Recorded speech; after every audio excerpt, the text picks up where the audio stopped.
तिलक चढ़ावे अइला लेके झून झूना। तिलक चढ़ावे अइला लेके झून झूना। बेटा के ठगला लगाई दिहला चूना। बेटा के ठगला लगाई दिहला चूना। ले अइला 4 गो मिठैया, बड़ा कंजूस बड़ा हो। अरे ले अइला 4 गो मिठैया, बड़ा कंजूस बड़ा हो।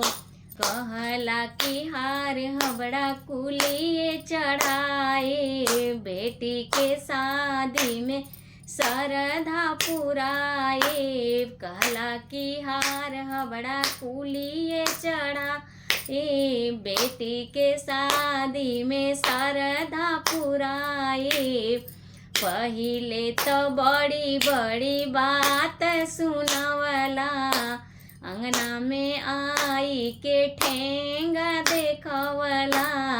पहिले तो बड़ी बड़ी बात सुनावला, अंगना में आई के ठेंगा दिखवला। मुट्ठी भर दिहला रुपैया, बड़ा कंजूस बड़ा हो। अरे मुट्ठी भर दिहला रुपैया, बड़ा कंजूस बड़ा हो।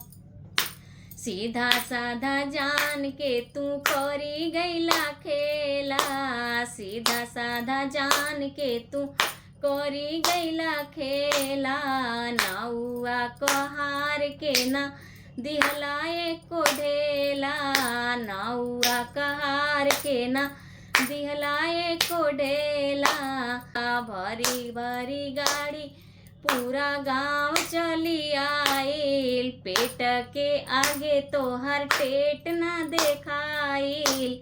पेट के आगे तोहर टेट ना देखाइल।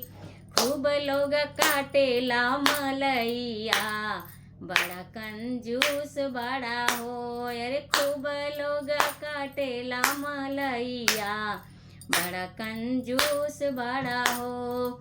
तिलक चढ़ावे अइला लेके झून झूना। तिलक चढ़ावे अइला लेके झून झूना। बेटा के ठगला लगाई दिहला चूना। बेटा के ठगला लगाई दिहला चूना। अरे ले अइला 4 गो मिठैया, बड़ा कंजूस बड़ा हो।